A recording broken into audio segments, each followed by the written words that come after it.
Binagsak ng tatay ko ang walang laman na lalagyan ng cake sa harap ko at nag-krus ng mga braso. Nasaan ang huling hiwa ng cake ng kapatid mo? Nakatayo si Jack sa pintuan, hawak ang kanyang walang laman na plato, humihikbi habang tumutulo ang luha sa kanyang pisngi.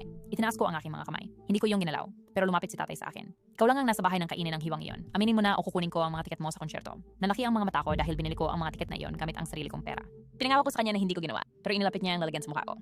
Sinira mo ang espesyal na araw ng espesyal kong anak. Aminin mong kinain mo ito o kukunin ko rin ang telepono mo. Halos mahulog ako sa upuan ko dahil lahat ng pinaghirapan ko ay mawawala dahil sa isang bagay na hindi ko ginawa.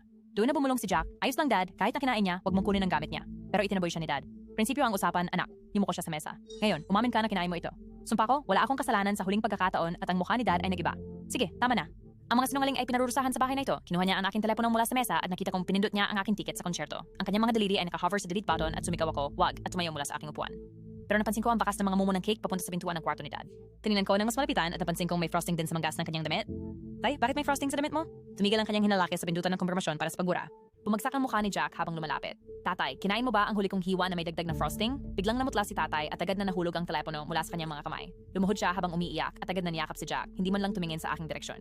Patawad, patawad ang espesyal kong anak. Ibinaba ni Jack ang kanyang plato at sumagot, ayos lang tatay, pero dapat kang humingi ng tawad sa kapatid kong babae. Mas nasaktan mo siya kaysa sa akin. Lumingon ang tatay ko at tumingin sa akin. Siguro, pasensya na rin ako. Hindi ko maintindihan kung paano mas may emosyonal na talino ang siyam na taong gulang kong kapatid kaysa sa tatay ko.